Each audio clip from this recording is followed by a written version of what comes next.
émission spéciale Rayonnement spirituel. Et nous tenons à rappeler que Rayonnement spirituel, c'est votre parenthèse de spiritualité qui vous donne de vous connecter de manière particulière aux flammes qui émanent du thème de l'harmonie et du sabbat céleste. Et nous venons ce soir pour la première sortie de la semaine. Et comme vous le savez très bien, ces questions qui parfois vous hantent le plus souvent l'esprit et dont vous n'arrivez pas à trouver des réponses, à savoir les questions d'ordre essentiellement existentiel, les questions sur l'origine de l'homme, les questions sur la nature véritable de l'homme ou l'essence de l'homme, les questions sur le devenir même de l'homme. Le rayonnement spirituel vient vous donner la possibilité de voir ces questions être résolues. D'ailleurs, bien d'autres sur votre radio, Radio Soleil 104.0.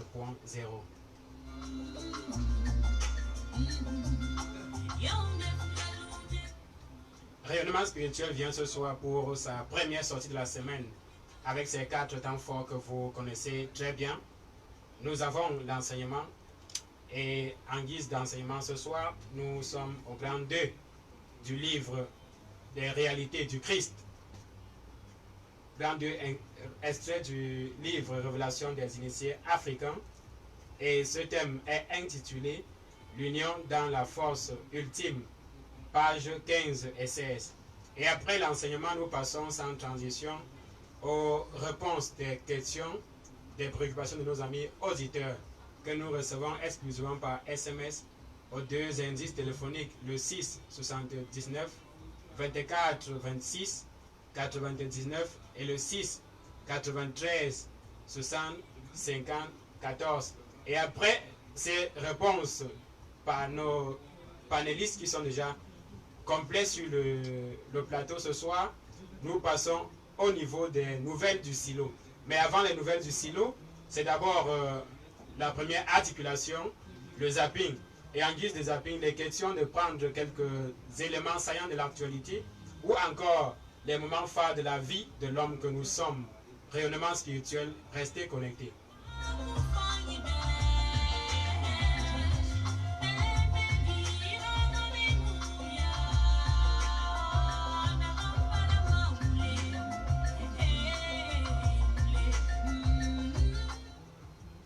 Eh bien, nous revenons sur le plateau avec la présentation des panélistes qui sont déjà complets. Nous commençons par la prophétesse Sandrick, à qui nous disons bonsoir. Bonsoir Guy, bonsoir à l'équipe technique, bonsoir à l'apôtre Jean-Dor, bonsoir à tous les internautes, aux auditeurs fidèles de l'émission Rayonnement spirituel. Je n'oublie pas l'apôtre Yolande également. Je dis bonsoir. Comment vas-tu? Très bien, merci. Vous avez un très joli chapeau. Merci beaucoup. Oui, bonsoir prophétesse Yolande. Bon après-midi Guy Tiffé, s'il faut spécifier. Bon après-midi Guy Habit. Bon après-midi à tout le panel, à l'équipe technique. Bon après-midi à l'apôtre Jean d'Or, l'apôtre Jean Daniel. Bon après-midi à tous nos auditeurs et aux internautes. Et nous profitons également pour dire bonsoir de manière particulière à l'empereur Constantin Ier qui est à l'écoute ce soir. Prophète Georges, bonsoir. Bonsoir, grand prophète Tiffé. Bonsoir à nous au studio. Bonsoir au grand groupe Soleil. Bonsoir à l'apôtre Jean d'Or, à l'apôtre Jean Calice, les sages comme Mongolais, Alvin du Silo. Je n'oublie pas les internautes et nos auditeurs. Et nous rappelons également que cette émission est une production du Centre Initiative Le Livre Ouvert, dirigé de main de maître par l'apôtre Jean d'Or, qui nous suit présentement. Et à la console technique, nous avons notre frère Ivan Ayolo et le frère Clovis qui assure le reportage vidéo. Après lui, nous avons Guy Habit, lui qui coordonne ce reportage, qui coordonne cette production ici au studio. Guy, bonsoir. Bonsoir Guy Tiffé, bonsoir à tous les panélistes, bonsoir à toute la technique, bonsoir à tous nos amis auditeurs, je ne veux pas les internautes qui sont déjà connectés, et bonsoir à tous ceux qui pensent à nous. Ok. Je vous fais la passe pour le zapping. Voilà, on va embrayer rapidement sur le zapping, tout en remerciant déjà tous ceux-là qui sont au rendez-vous. Merci à tous ceux-là. C'est toujours avec beaucoup de plaisir que nous retrouvons nos amis pour ce moment de partage et d'édification. Réellement spirituel, c'est donc parti avec notre zapping. Nous embrayons rapidement sur cette, on va dire, cette cérémonie ancrée qui traverse le temps, à savoir les funérailles. Les funérailles, c'est souvent des moments assez particuliers dans nos contrées et de manière assez plus forte dans d'autres contrées, on va dire du Cameroun. Je pense ici du côté de l'ouest du Cameroun, c'est un événement assez fort, assez puissant qui regorge beaucoup de réalités et qui parfois aussi à son côté, on pourrait dire ce côté-là qui n'est pas souvent trop gai, c'est beaucoup de dépenses, ça vient parfois ruiner des familles lorsque on s'y prend mal. Voilà, c'est de ça que nous allons parler aujourd'hui. Et pour en parler, pour Freddy Tifé, Oui. je vois que on va vous donner l'honneur, n'est-ce pas, d'introduire cette partie-là, puisque il nous est dit que ces funérailles-là, généralement, viennent depuis l'Égypte antique, vous qui qui travaillez sur l'anthologie africaine. Effectivement, sauf que le moment de funérailles, en principe, était cette période pendant laquelle on célébrait le départ, on accompagnait le défunt à accéder au plan subtil. Et vous allez vous rendre compte que parfois, c'était une période qui allait soit de 7 semaines ou même de 7 mois. Il y a des rois, des pharaons qui étaient, dont on célébrait la mort pendant environ 7 mois. Et pendant ce temps, il y avait des travaux qui ne pouvaient pas être faits dans le village, comme des travaux faits avec les roues et autres. Et nous avons complètement hérité de ces coutumes. Et vous allez vous rendre compte que dans cette philosophie, il y avait quelque chose qui était mis en relief. On savait qu'il y a des personnes, des dignités qui ne meurent jamais. Après leur mort, il est question d'une forme de mutation et on devait les accompagner par des actes précis. D'abord, vous allez vous rendre compte que dans leur sarcophage, dans leur la pierre, comment on appelle encore ça, dans leur tombeau, il y avait non seulement des inscriptions que leur âme, que leur dépôt devait prononcer pour traverser, mais également on leur donnait des matières premières, parce qu'on savait que dans les traversées des autres portes, des portes du monde intérieur, il y avait parfois des taxes qu'il fallait payer. Si on leur demandait de payer les taxes, ils devaient donner de l'or, ainsi de suite. Et on les enterrait également même avec des êtres humains qui devaient continuer à les servir dans l'au-delà. Et nous voyons que nous avons complètement récupéré cela. Et même dans la Bible, on précise qu'après la mort du père de Joseph, Jacob, on l'a pleuré pendant des semaines. On a fait ses funérailles. C'est nous qui disons on a pleuré, mais là-bas on précise que on a fait les funérailles pendant des semaines. Et c'est cette réalité qui a été récupérée par la culture dite Bamileke, et on vit de ça tous les jours, on vit de ça chaque année. Chaque année, il est question d'aller faire des funérailles, ainsi de suite. Même s'il y a des légers clivages aujourd'hui, parce que avec les funérailles qui se passent du côté de l'Ouest Cameroun, vous allez voir comme qu'on enterre une personne et on revient peut-être 5 ans plus tard ou 10 ans plus tard faire les funérailles. Pourtant, c'était la période pendant laquelle on enterrait et autres. Donc il y a eu un léger clivage. Très bien. Pour vous ce Sandrick, alors ces rites des funérailles, on peut les appeler comme ça, sont notamment, on va dire, ont notamment une portée spirituelle. Oui, Guy, en effet, selon les informations que j'avais eues, après moult recherches, je me suis rendu compte que c'était effectivement durant cette période qu'on pleurait les défunts, durant les funérailles. Et que avant les funérailles, lorsqu'on l'enterre, bon, il peut y avoir des pleurs, mais c'est pendant les funérailles qu'on pleure effectivement la personne qui est morte. Donc ça a une portée. Alors que le choc a été, on va dire, digéré.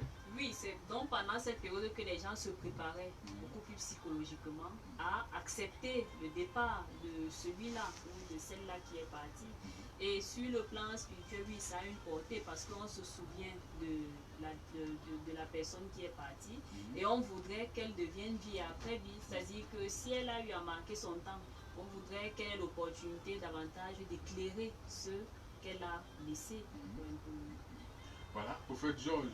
Oui. Alors, comment est-ce que vous appréhendez, on va dire, cette cérémonie-là des funérailles? Oui, les funérailles, surtout dans mon village, C'est où?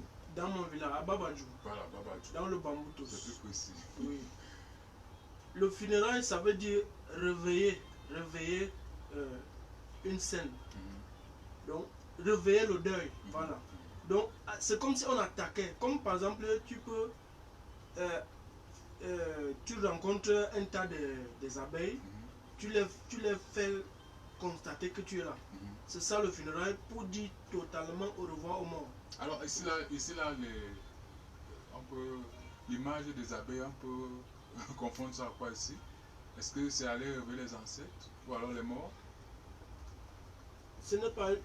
C'est réveiller, mais dans le sens de faire comme les autres avaient fait. Puisque moi, je ne vois pas trop... Donc, c'est une manière de faire comme les autres avaient fait. Donc, c'est-à-dire c'est une tradition, quoi. Oui, c'est une tradition. Nous avons fait. Nous avons fait. Parce que... Maintenant, on veut essayer de comprendre le bien fondé, n'est-ce pas, de ces actes qu'on pose là. Moi, je peux dire que c'est un rappel. Penser que tel était là, il a vécu avec nous. Maintenant, nous devons lui dire au revoir en réveillant le deuil. Maintenant, quand on dit que ça a une portée spirituelle, alors c'est à quel niveau la portée spirituelle? Est-ce que jusqu'à là, parce qu'on a l'impression que c'est une manière de dire de manière définitive au revoir aux défunts. Alors, en de temps, il était où? Est-ce que véritablement on l'a pas enchaîné jusqu'à ce qu'on fasse les funérailles? Non, bon, d'après eux, pour moi, si on fait le deuil une fois, c'était bon. Mais d'après eux, ils se disaient qu'entre temps, il va se préparer pour le séjour. Il y avait les rites où on le prépare pour le séjour des morts. Il n'est pas encore dans le séjour. Alors ce jour-là, le funérail l'accompagne dans le séjour des morts. Il est mort, mais son âme est. Oui, son âme est. Voilà, c'est pourquoi je disais que finalement il fallait s'en séparer définitivement. Prophétesse Yolande, bon après-midi. C'est vrai qu'on s'est déjà salué. Mais en fait, lorsqu'on parle des funérailles, c'est vrai, cela se pratique différemment selon les ethnies, selon les contrées même. Alors, chez vous, évidemment, ça n'a pas la même, on pourrait dire la même importance, parce qu'à l'ouest, on met beaucoup de moyens, on fait bouger beaucoup de gens, mais par exemple, dans le centre, c'est la pseudo du centre, ce n'est pas souvent, ça ne fait pas souvent beaucoup de tapage. Guy, peut-être c'est parce que nous sommes au niveau de la ville et que les choses ne sont pas perçues de la même manière. Mais au niveau du village, il y a deux types de funérailles. Il y a les premières qu'on fixe après 9 jours successifs, c'est-à-dire 9 jours et 9 jours, donc 18 jours. Après 18 jours, où on enlève la lampe à la tombe et on juge que le mort peut déjà lui-même voir de ses propres yeux. Donc il a déjà la capacité à s'accommoder. Et après, non, après cela, on peut le fixer soit après un an pour venir dire un au revoir total. Et pour ce faire, lorsqu'on vient pour le revoir, il y a une devise que le mort a. Et cette devise-là, quand on va finir de faire la cuisine, on va finir de ranger tous les repas, on va d'abord appeler le mort et il viendra avec une contingente de ses frères. Ça sera peut-être un troupeau de corbeaux. Ah, de corbeaux. Oui, de corbeaux. Dans la plupart des cas, c'est les corbeaux qui se comportaient ainsi. Ça peut être les chiens, ça peut être... C'est-à-dire que physiquement, on voit une meute de chiens. On attend, on tape le tambour, le tam-tam, et lorsqu'on tape le tam-tam appelle le mort à partir d'une devise qui lui est propre. Et maintenant, il va venir soit par un groupe de corbeaux, comme je disais, et ils viendront prendre quelque chose dans les assiettes qu'on laisse sciemment. Et tout le monde reste immobile, on attend. J'ai vécu cela quand j'étais petite, c'est quand même vrai que ça fait depuis, j'ai plus revu ça. Et je pense que moi, peut-être, je vais faire ça avec... C'était tellement fascinant. Et les corbeaux venaient, et ils venaient en une seconde, quelques secondes, ils ramassaient quelque chose. Tout le monde chantait des youyou. on acclamait fort, on disait, il a reconnu, il a accepté manger. Et qu'est-ce que les mamans disaient en ce temps-là? Maintenant, il peut déjà manger de l'autre côté. Parce que si on ne fait pas, on ne donne pas la nourriture ici, il n'aura pas la possibilité de manger de l'autre côté. Et quand j'essaie un peu de voir cela par rapport à mon expérience avec la mort, j'ai compris qu'il y a un rapport avec la nourriture. Parce que quand j'y allais, les gens qui demandaient que je rentre, c'est pas mon temps, j'ai une mission très lourde. J'ai pas encore commencé. Refusaient qu'on me donne de la nourriture. Parce que, dans l'autre monde. oui, parce que quand j'arrivais tout le temps, il y avait la chaise à l'entrée de la porte, on me faisait asseoir. Les jeunes dames très jolies qui venaient m'accompagner, ce garçon qui était mon cousin dans cette vie. Ah, comment vous connaissez? Mais là-bas, tu ne connais pas Guy. Il y a, je ne sais pas, peut-être, ça dépend aussi. Tu reconnais tout le monde, mais tu n'as pas la capacité de t'exprimer, de parler à qui que ce soit. Il n'y a pas de contact avec quelqu'un. Donc, je me dis peut-être si je mangeais, je devais avoir le contact et peut-être je ne revenais plus à la vie. Mais chaque fois, c'était comme si la nature avait prévu cela. On me repoussait et on me disait toujours ce mot. Tu as beaucoup à faire, ta mission n'a pas encore commencé, tu as beaucoup à faire, il faut rentrer, tu ne dois pas venir ici. Maintenant, quand on va regarder le rapport entre cet instant-là et la nourriture dont on prépare et on attend que le mort vienne prendre, il y a quelque chose de particulier. Ça veut dire que l'homme meurt, mais c'est la chair qui meurt, mais il y a autre chose en lui qui vit. Il y a une nouvelle vie quelque part, Guy. Si on va regarder l'homme seulement dans le sens physique, on ne va pas le comprendre. On va tout faux, Guy. Très bien. Prophète Ditifé. Oui. Alors finalement, les funérailles, c'est beaucoup plus pour ceux-là qui vivent encore, ou alors c'est pour les morts. Parce que on a souvent dit, hein, chez nous en langue, on dit allez pleurer le deuil, j'ai fait une fois la transcription pour dire allez pleurer le deuil. Hein, c'est comme ça qu'on appelle les funérailles, pleurer le deuil. Est-ce que c'est beaucoup plus pour les vivants que pour le mort, ces funérailles-là? J'ai le plus souvent l'habitude de dire que c'est une parenthèse entre la vie et la mort. On a l'impression qu'on n'arrive même pas à distinguer qui est vivant, qui est mort pendant cette période-là. Parce que vous allez vous rendre compte que tout commence par le mort et tout finit d'ailleurs même encore par le mort. Parce qu'avant la période festive qui se passe en journée, à la veille, il est question, si nous sommes du côté de l'ouest, d'aller au niveau de la tombe de la personne, soit creuser pour retirer la tête. Je ne sais pas pourquoi on retire la tête et non le crâne et non un autre ossement. C'est un rite de sage. Un relique particulier. Donc on retire un relique particulier. Généralement c'est le crâne. Qu'on va arranger un espace pour poser. Et à côté même de ce relique là, on pose une marmite en argile. Une petite marmite en argile dans laquelle on pourra mettre de temps en temps de l'eau, ainsi de suite. Mais si on se rend compte que celui qui est mort avait accédé à un niveau, à un grade tellement supérieur en ce qui concerne la noblesse, le patriarcat et autres, on va aller plutôt dans la salle ou la maison des crânes pour poser son crâne près de ses ancêtres. Oui, le panthéon, effectivement. Là, on va scinder sa place. Et donc, toutes les cérémonies commencent par là. Il y a un certain nombre de rituels qui commencent à ce niveau-là, avant qu'on ne vienne dans la cour, la grande cour, avec les cérémonies. Et lorsqu'on arrive dans la grande cour, la plupart du temps, les enfants portent les habits de la personne qui était morte. Et si c'est d'une chefferie qu'il est question, on prendra la peau des panthères de celui qui est mort, parce qu'on ne dit même pas. Oui, et on arrêtera, on mettra les habits traditionnels et autres. Donc, avant la cérémonie d'ordre festif et autres, il y a d'abord beaucoup d'activités qui sont faites sur le plan de la tradition, Et même après encore, il y a un rappel à ce niveau-là. Et on arrangera les choses. Finalement, c'est pour le mort ou c'est pour les vivants qu'on fait cette C'est pour les deux. C'est pour les deux. C'est pour les deux, Guy. Vous allez vous rendre compte qu'après la mort, si la personne avait des totems, il est question qu'on va dire qu'il faut qu'on chasse son ombre. Mais je me dis qu'en principe, pendant cette période-là, il est question de voir dans quelle mesure réconcilier la personne avec elle-même. Parce que lorsque tu meurs et que tu as des totems, si on ne fait pas la part des choses, tu n'arriveras jamais à retrouver ta nature originelle. L'animal ne retrouvera pas sa nature originelle, puisque les deux ont fusionné. Merci. Prophétesse Sandrick, alors quel pourrait être le sort, n'est-ce pas, d'un mort dont on n'a pas fait le funérailles? Est-ce que cela reste véritablement enchaîné sur le plan, je ne sais pas moi, du bas, sans aller, n'est-ce pas, vers les hauteurs, ou alors aller retrouver véritablement le monde des ancêtres? Guy, ça dépend de ce qu'on entend véritablement par funérailles. Parce que si funérailles c'est faire à manger, poser sur une tombe, attendre que les gens viennent, les esprits viennent consommer ce qu'on a préparé, c'est qu'il y a un problème.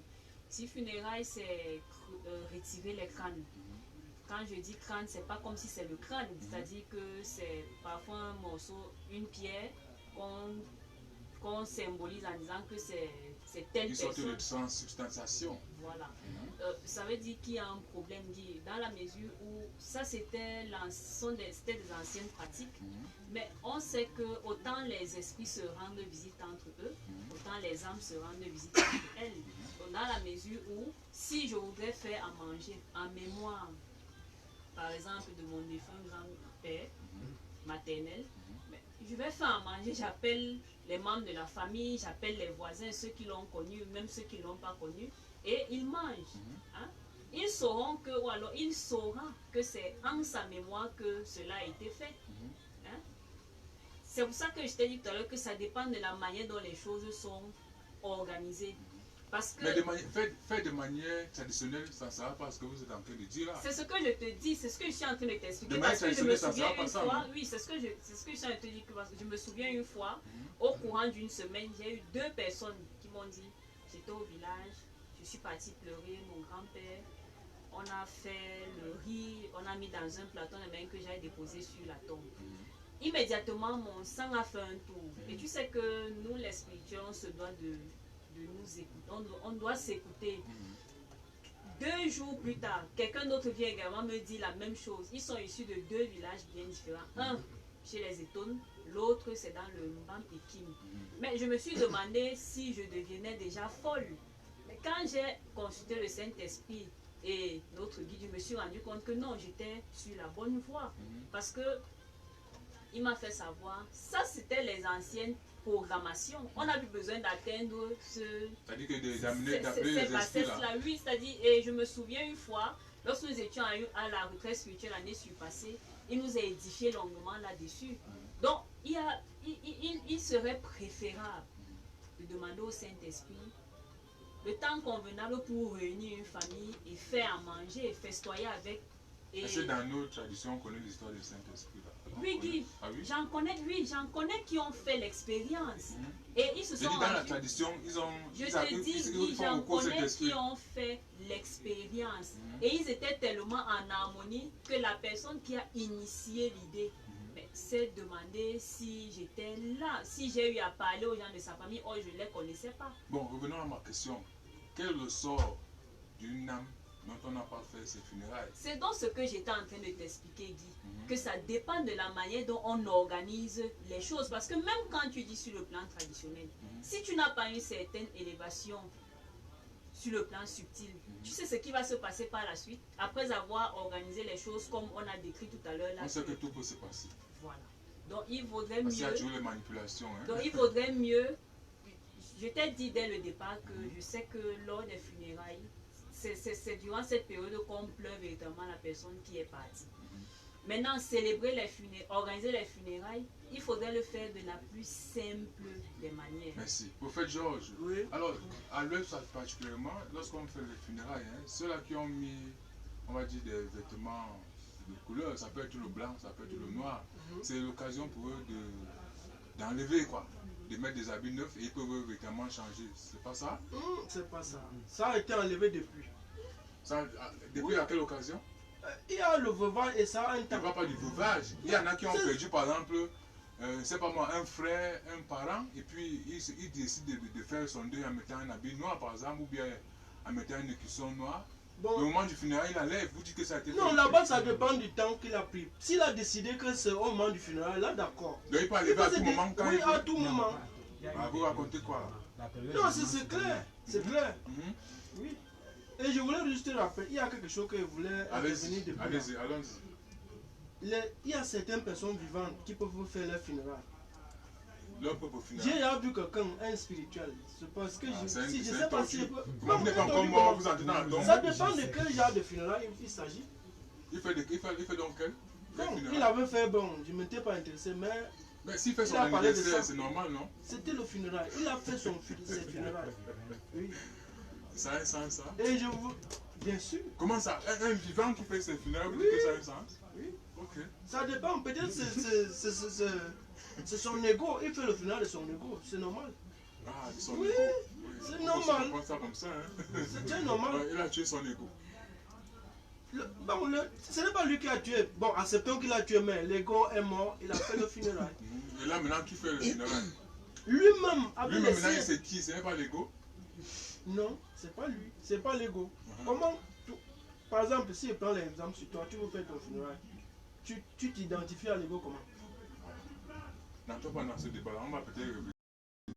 Professeur Yolande. Oui, Guy. Voilà, j'ai posé une question qui me semble fondamentale. C'est-à-dire, lorsqu'on fait les funérailles, on dit qu'on parle pleurer le deuil. Alors, celui qui enlève, je ne sais pas moi, un signe qui prouvait qu'il était endeuillé, c'est l'occasion pour lui, n'est-ce pas, de le faire. Donc, en fait, il faut aussi sa part de cérémonie, hein, c'est-à-dire que ce n'est pas seulement pour le mort. Oui, Guy, le truc c'est qu'on ne peut pas convertir, on ne peut pas transformer. Il n'est pas facile que l'homme soit transformé. C'est pour ça que le Christ, sachant cela, il n'est pas venu pour dire aux gens, ne faites pas ceci, ne faites pas cela. Il profitait de ce que faisaient les gens pour injecter de son souffle. Donc, nous sommes des spirituels, on ne doit pas aller dans un village et dire aux gens, désormais, comme vous faisiez comme ça, ne faites plus. Faites de manière simple. On les laisse dans leur ignorance, mais le Saint-Esprit fait le travail. Puisqu'il s'agit dans des esprits qui viendront pour prendre le repas, par exemple. Mais est-ce que quand le Saint-Esprit est présent, l'Esprit là viendra encore pour prendre le repas? Les choses, ils vont attendre, peut-être ils attendront jusqu'à ce que rien ne soit fait. C'est la même chose aussi avec celui qui dit, j'ai perdu mon père, il m'a fait tellement mal, je vais porter le vêtement blanc ou le vêtement noir pendant 6 mois, pendant 9 mois, pendant 1 an. Pendant 2 ans. Pendant 2 ans. Ça dépend. On ne peut pas aller lui dire non. Ne le fais pas parce que le Saint-Esprit... Mais est-ce que pendant ce temps, il ne porte pas en lui certaines poisses? Guy, lorsque on est avec ce genre de personnes et qu'on est spirituel, on l'aide à comprendre les choses de façon très simple. On ne peut pas lui dire non, ne porte pas le vêtement. Une chose est sûre, c'est que quand il sera rempli, dépouillé de sa poisse ou de sa mauvaise façon de comprendre les choses, parce qu'on aura enseigné ici et là, le Saint-Esprit aura travaillé ici et là, il y a des choses qui se font avec le Saint-Esprit sans que l'être humain ait à mettre sa bouche là-dedans. Maintenant, lorsqu'on finit, lorsque le Saint-Esprit engloutit la personne totalement, elle-même va détester l'habit. Elle ne va même plus accepter porter parce qu'il y a de nos jours, quand on va regarder, plusieurs personnes ne sont même plus dans cette... Mais ils sont influencés par les autres. C'est pas parce que non, il y a certaines personnes qui comprennent, ils laissent les autres faire, mais elles ne font pas. Mais dans certaines... Parce qu'on constate quand même que celui qui a fait les funérailles, par exemple, d'un parent cher, après il commence à rayonner, il est tout joyeux, il est sorti, n'est-ce pas, du moment, on va dire, d'amertume, de malheur. Guy, lorsqu'on pose un acte de miséricorde, lorsqu'on donne, on reçoit. Offrir à manger aux gens, c'est la meilleure chose que le Christ ait fait. Maintenant, ne regardons pas ça dans le sens péjoratif. Voyons ça, voyons la portée spirituelle pour garder nos origines et nos cultures. La nourriture, c'est quand même la convivialité. D'ailleurs, même c'est une chose mondiale, la nourriture, quand elle manque quelque part, c'est grave, Guy. Est-ce que les morts vraiment viennent manger? C'est la question qu'il faut se poser. Peut-être que c'est la conscience qui est en train d'attendre le mort venir manger. Est-ce que le mort là est venu me manger? Quand le chien voit le morceau de poisson, il va pas le voler. Je ne sais pas. Le chien va venir voler le morceau de viande ou de poisson. On va acclamer. Est-ce que c'est vraiment le mort? Ça, ce n'est que l'illusion. Mais nous qui sommes donc avertis, oui Guy, nous qui sommes donc avertis, au fur et à mesure que le temps passera, beaucoup de choses vont se réparer d'elles-mêmes. Voilà. Pour ne pas avoir des ennemis, parce que Satan aime trop faire ce qu'on appelle le mauvais enseignement. Merci. Il va amener, quand on va dire, quand on ne fait plus jamais de funérailles, mon ami il peut même prendre même l'arme pour Il y en a tirer. qui ne vont jamais. Il ne va jamais t'entendre En fait, cela. Guy, tu fais. Alors finalement, quel est, on va dire, l'avenir de nos traditions, parlant des aspects comme les funérailles? Est-ce qu'un jour, on va se retrouver à ne plus véritablement pleurer nos morts?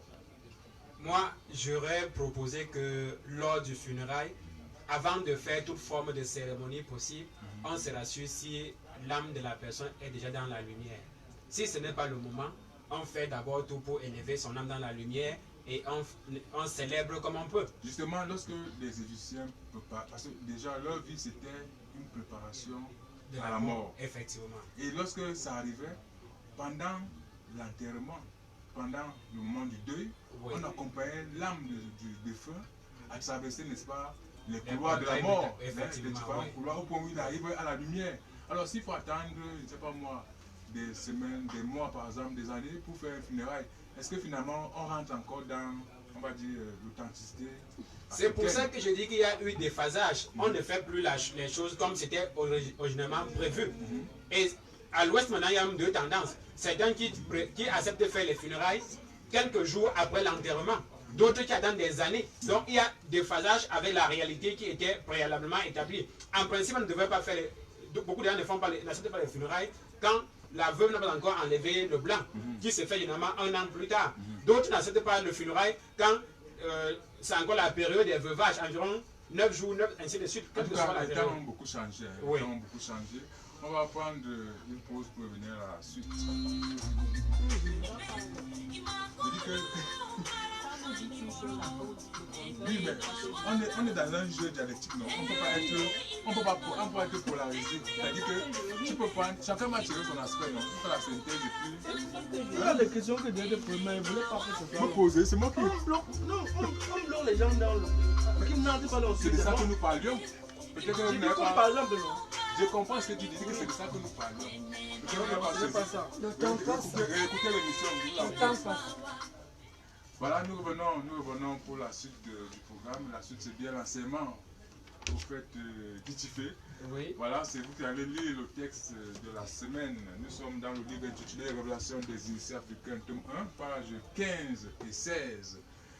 Et le thème est intitulé L'union dans la force ultime. C'est le grand 2 du chapitre Les réalités du Christ. Effectivement. Première partie. Si tu es, tu seras. Si tu es, sache que tu as une vie et une existence. Deviens donc lumière et circonstance. Connecte ta lumière sur l'eau de l'univers. Si tu es, c'est que ta conscience existe. Cesse de chuter dans le singe. Ne ramasse pas l'incertitude.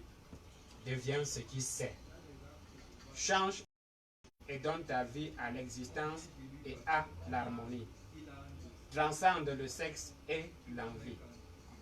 Deviens ce qui sait. Connecte ta voix sur l'universel. Deviens l'union et la vitalité. Et voici 16 astuces pour accéder à la vitalité. 1. L'homme face au décès. Quand l'homme meurt, une partie du fluide de sa vue, pénètre dans la terre.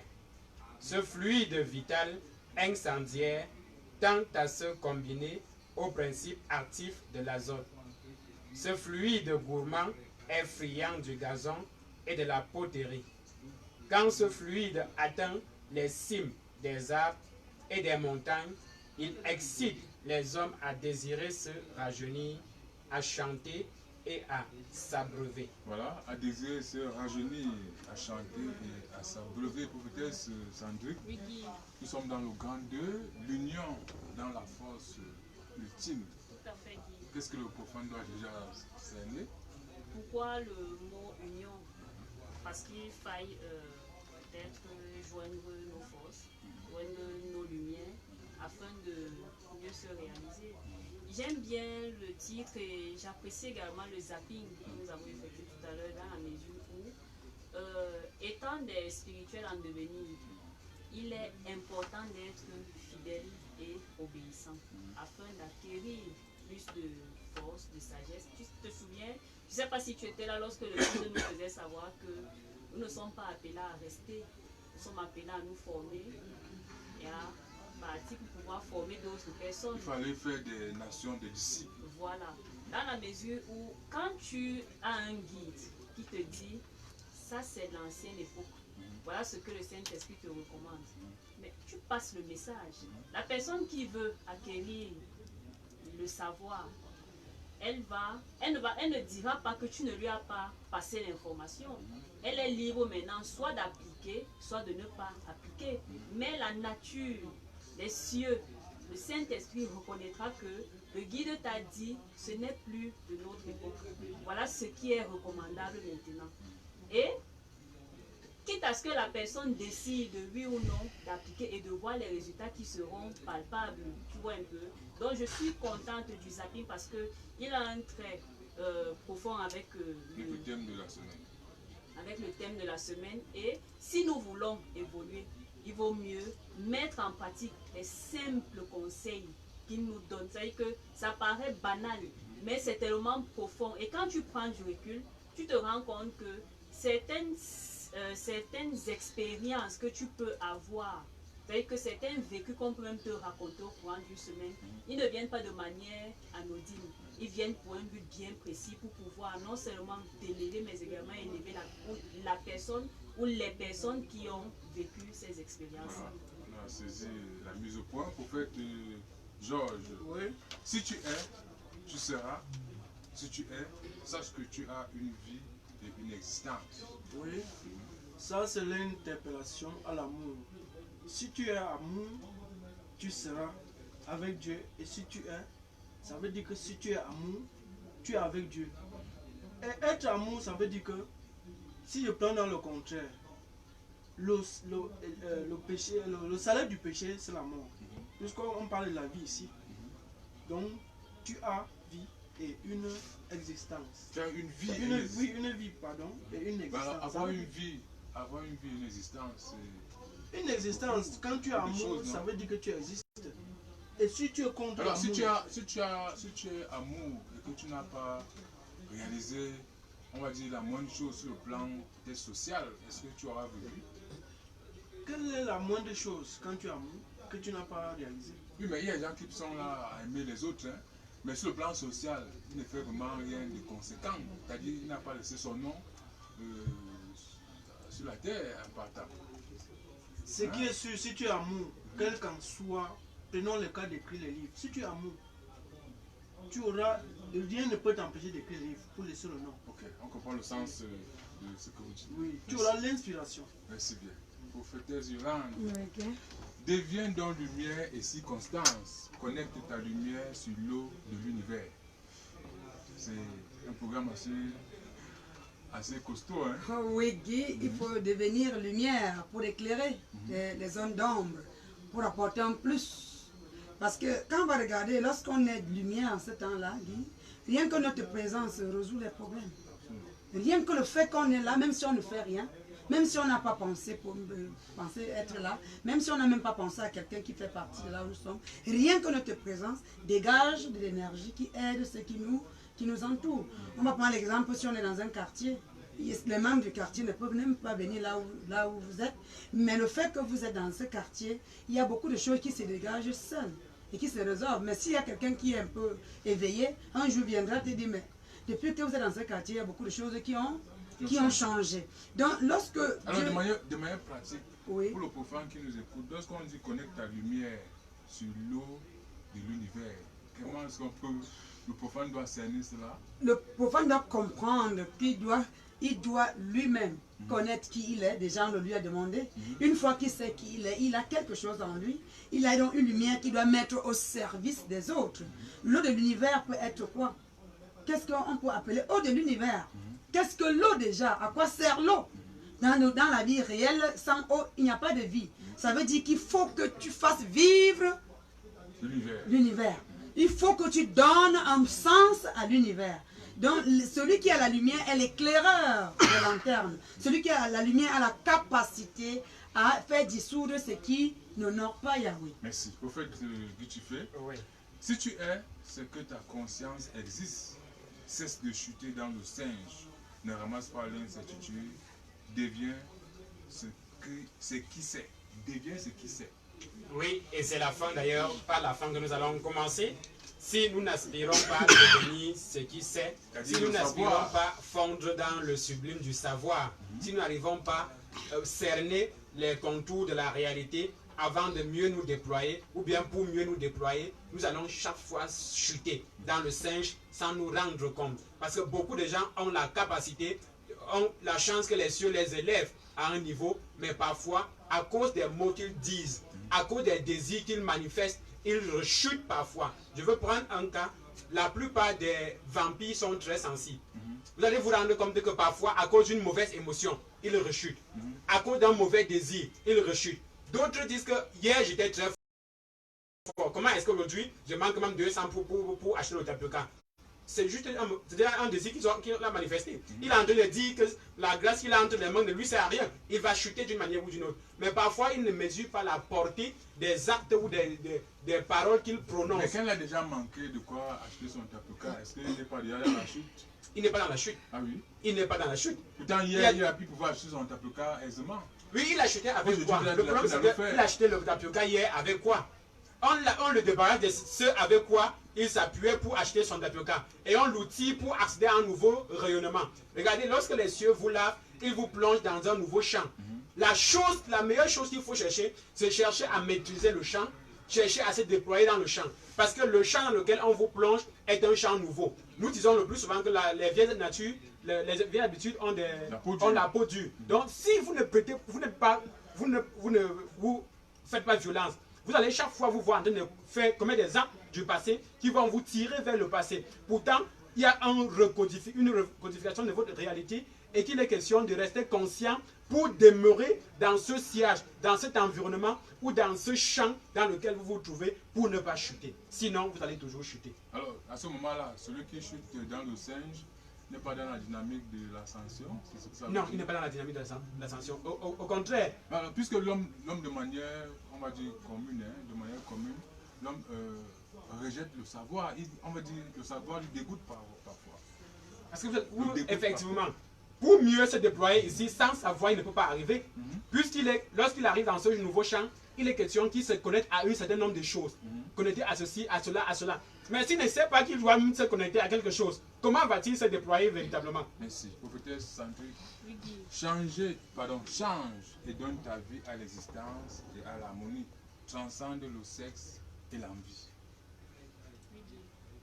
On dirait un sermon de l'église. Non, ce sont des injonctions, même s'il n'y a pas d'exclamation. Il y a d'abord les conditions qui te sont données dès le départ. On te conditionne parce que c'est vrai qu'on ne peut pas conditionner Dieu, c'est lui qui peut nous conditionner. Mais il y a des injonctions. Pour que on sait d'habitude que l'homme est avant de se rendre compte qu'il est. Maintenant, pour qu'il prenne conscience de son existence, il doit changer. Et quand il va donc changer, non seulement il va faire preuve de plus de réalisme, mais aussi il donne ta vie à l'existence et à l'amour. C'est-à-dire qu'il va faire preuve de réalisme, mais il sera un homme qui aura envie d'être en harmonie tant avec lui-même qu'avec son environnement ou alors son existence. Parce qu'à partir de là, il aura l'opportunité de réaliser un certain nombre de choses. À partir de là, il aura l'opportunité de marquer son temps. Et quand non seulement il aura cette harmonie en lui, lorsqu'il aura pris conscience de son potentiel, de ses capacités, il aura l'opportunité de dompter non seulement le sexe et les envies. À ce moment-là, on peut se poser la question à qui on s'adresse. Est-ce que c'est celui-là qui est dans la débauche?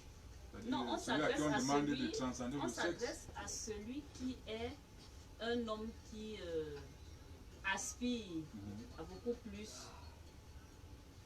aux choses subtiles. Non, pas à l'harmonie uniquement. Aux choses subtiles. C'est-à-dire qu'il y a une redéfinition de ton être. Et la redéfinition, n'oublions pas, le chiffre 4 renvoie à la nature. La nature tant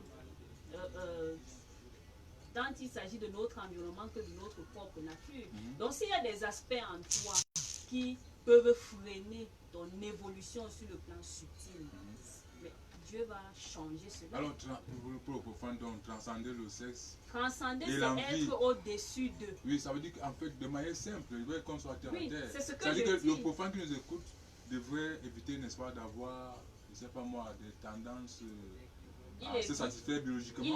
Il évite par ses propres moyens. Parce que si on continue, tu vas te rendre compte que l'esprit intervient à l'intérieur. Il ne peut pas éviter certaines choses par ses propres moyens. Merci. Il faut que le Saint-Esprit lui donne l'opportunité de transcender ces choses aussi basiques. Un peu comme l'autre disait, sans moi vous ne pouvez rien. Voilà. Prophète Georges, deviens ce qui sait.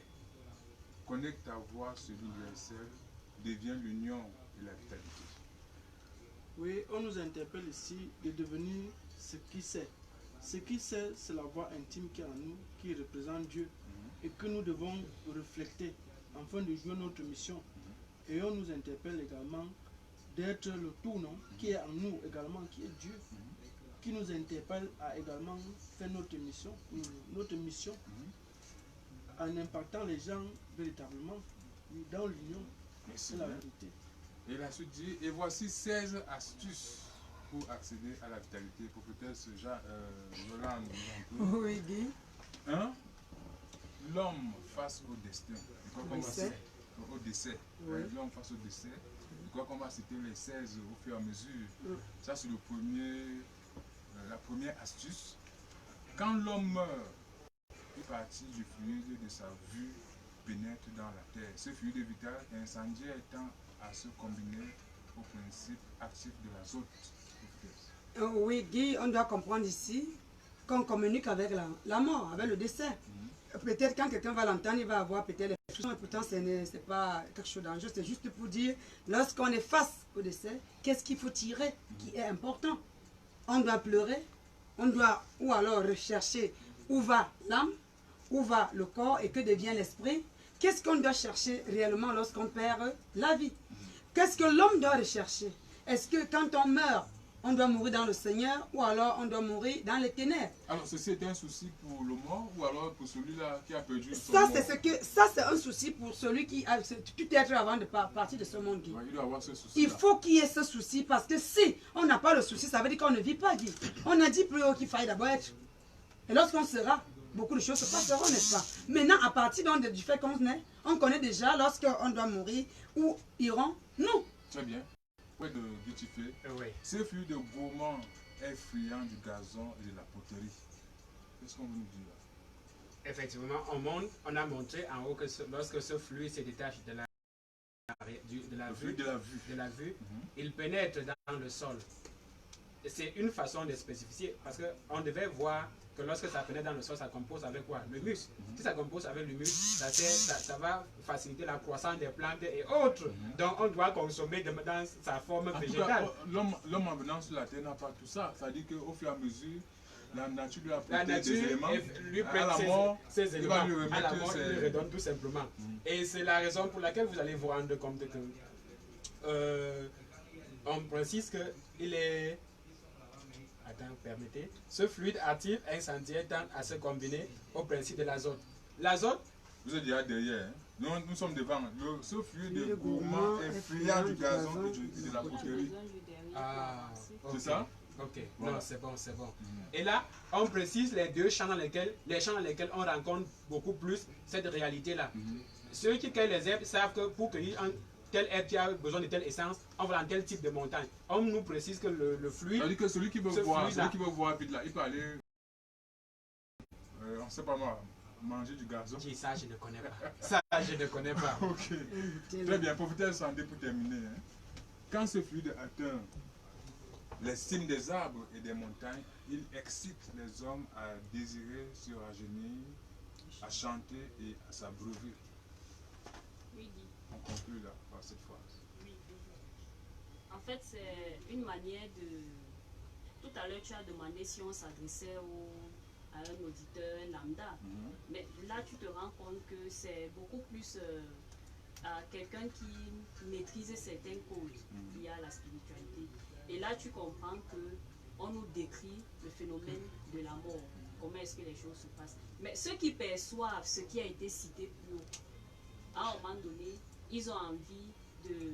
C'est-à-dire qu'il y a une excitation à redevenir jeune pour pouvoir mieux... Mais le constat aussi est fait, hein, c'est-à-dire que chez les gens spirituels, ils sont beaucoup plus, on va dire, rajeunis, hein, de manière permanente. Ça, c'est sur le plan de l'esprit. C'est ce que je t'en dis, ceux qui perçoivent, tu vois. Il y a un besoin de redevenir jeune. Maintenant, la jeunesse, elle peut être tant sur le plan physique que sur le plan de l'esprit. Tu vois un peu. Parce que parfois, quand il y a des moments où les gens peuvent te raconter des vécus. J'ai vu l'apôtre Jean d'Or, il était habillé comme un yo, il faisait ceci. Quand on le voit, il ne ressemble pas à un yo. Mais tu vois, certaines projections de l'esprit t'amènent à prendre les choses d'une autre manière. C'est-à-dire qu'il y a ce que tu vois avec tes deux yeux, mais il y a ce que tu vois également avec l'œil spirituel. Merci.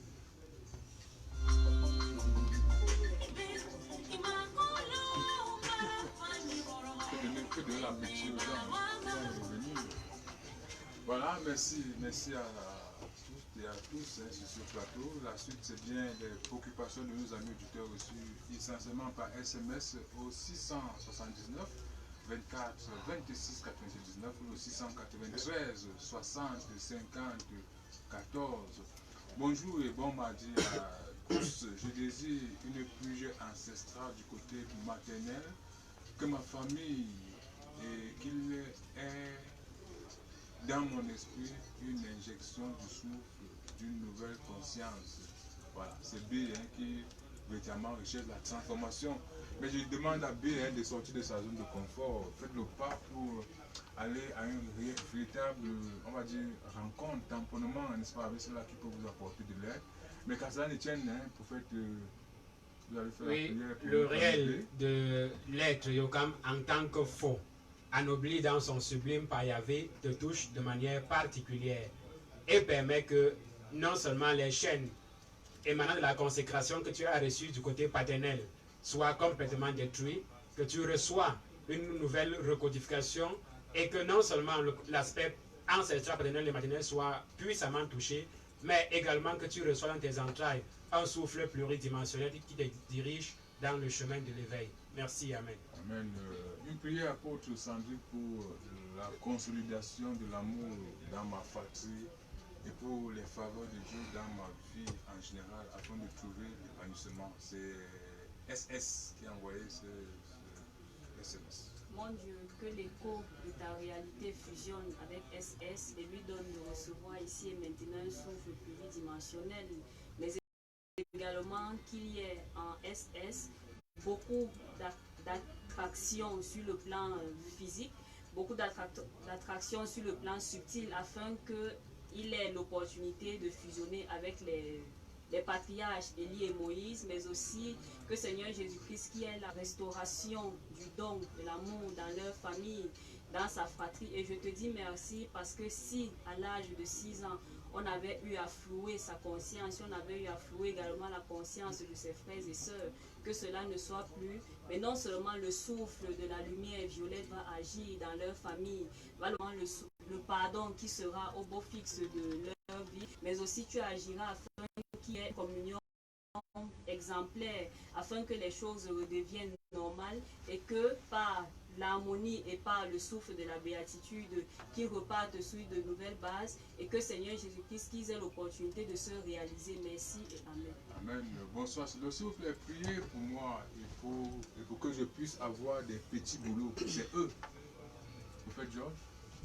Oui, ici et maintenant, même si tu as été enseveli par des toiles d'araignée, créé par des mauvais ancêtres venant du côté paternel, ici et maintenant, par les ondes électromagnétiques venant des entrailles du Christ, te touche en profondeur et dégage ces aspects d'araignée maléfique et dégage tout ce qui est nocif à l'élévation spirituelle venant de ton côté et des siens, et que le nom du Seigneur Jésus-Christ soit glorifié. Merci parce que tu es touché en profondeur. Merci parce que la partie ancestrale des deux côtés, que ce soit maternelle et paternelle, est touchée, afin d'éveiller ta conscience, afin d'accompagner et de toucher ces mains percées qui t'amènent à dépenser l'argent inutilement. Amen. Amen. Bonsoir à tous. J'aimerais savoir si mon voyage sera possible cette année. Priez pour moi, je vous en prie. C'est Carole qui vous dit merci. Oui. Carole doit comprendre qu'il y a un gros travail du côté maternel, bien qu'elle ait peur de la sorcellerie, qu'elle comprenne qu'elle est héritière. Il faut d'abord qu'elle soit dépouillée pour que c'est elle qui empêche qu'elle voyage, parce qu'elle voyage. Merci mon Dieu, parce qu'ici et maintenant, tu accordes à ta fille Carole une onde particulière qui nettoie en profondeur son euro végétatif et son sac ancestral du côté maternel. Et tu souffles 9 fois ses narines à travers la porte Jean d'Or et elle reçoit le souffle de vie nouveau. Et ce souffle fait d'elle une véritable lumière pour qu'elle tienne bon et qu'elle aille à bout sur ses actions. Merci mon Dieu, merci et Amen. Amen. Bonsoir. S'il vous plaît, une prière pour mon équilibre spirituel. S'il vous plaît, entre la conduite du taxi et la coiffure homme, je peux émerger où? Mon ami veut acheter une voiture pour moi, pour que je travaille avec. Cela va-t-il aboutir? S'il vous plaît, une prière pour ma relation avec eux. Vous faites... Oui, nous prions pour que non seulement la mauvaise ombre soit complètement détruite, et s'il y a au niveau du pariétal droit comme une mauvaise puce, que ça soit complètement écarté. Il reçoit une modulation pluridimensionnelle. Et lorsqu'on l'offrira ce taxi, il va véritablement s'épanouir. Que la grâce lui soit accordée. Merci et Amen. Amen. Prophète, vous voulez ajouter quelque chose? Oui, on montre aussi que c'est quelqu'un qui a les mains bien magnétisées, que la coiffure peut être aussi un travail bénéfique pour lui. Et dans le taxi, il peut aussi avoir des trucs, mais la coiffure est tellement mieux parce qu'on montre ses mains magnétisées et c'est quelqu'un qui a l'art dans la tête, dans le sang. De l'un de ses dons, c'est l'art. Donc la coiffure aussi très bien pour lui. Donc en second plan, il peut faire le taxi, mais la coiffure, je vois ça. La coiffure prime. Oui. Voilà, merci. On va, sans transition, s'il y a des niveaux de silo, vous nous les communiquer, prophétesse, Yana, prophétesse Yolande. Oui, Guy, on doit se connaître, on doit chercher à savoir qui on est et on doit rester neutre et naturel. On ne doit pas reculer face à la tentation, on doit plutôt percer le mystère, Guy. Parce que si on n'est pas à la hauteur de percer le mystère, la tentation viendra, on va esquiver, mais elle va toujours venir. Or, si on perce le mystère, on va transcender. Voilà, et on va la passer à bonne autre curiosité, chose. Ah, surtout oui. le courage, Oui. et la force Et nécessaire. qu'on comprenne qu'on ne va jamais vivre sans qu'il y ait obstacle. Merci. Les obstacles, ce sont des constructions, tout simplement. Très bien, merci. On va déjà vous dire merci. On a fait, on va dire, la boucle, n'est-ce pas, de notre programme. Il ne nous reste plus qu'à donner les contacts pour ceux-là qui veulent se rapprocher de vous. Prophète Georges. Oui, je réponds au 675 06 86 12. Monsieur Obé. Très bien, prophétesse Sandrine. Oui, je réponds au 694 69 97 17. Très bien, prophète Vitifé. Oui, je réponds au 6 90 05 88 76. Très bien, prophétesse Yolande pour terminer. Oui, je reprends au 657 80 96 17 ou au 671 01 56 66. Très bien. N'oubliez pas, chers amis auditeurs, notre thème de la semaine, c'est l'union dans la force ultime pour ceux qui peuvent essayer, n'est-ce pas, de méditer tout au long de la semaine. Et entre-temps, nous reviendrons, puisque c'est tous les mardis, jeudi et vendredi, les pistes, n'est-ce pas, des prêches vous seront ouvertes pour une méditation encore plus profonde.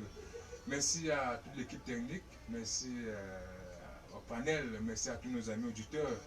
Un très bon après-midi à toutes et à tous. Retrouvons-nous mardi pour la suite, n'est-ce pas, de notre randonnée spirituelle. Voilà, on se retrouve plutôt jeudi, n'est-ce pas, pour la suite de notre voyage spirituel.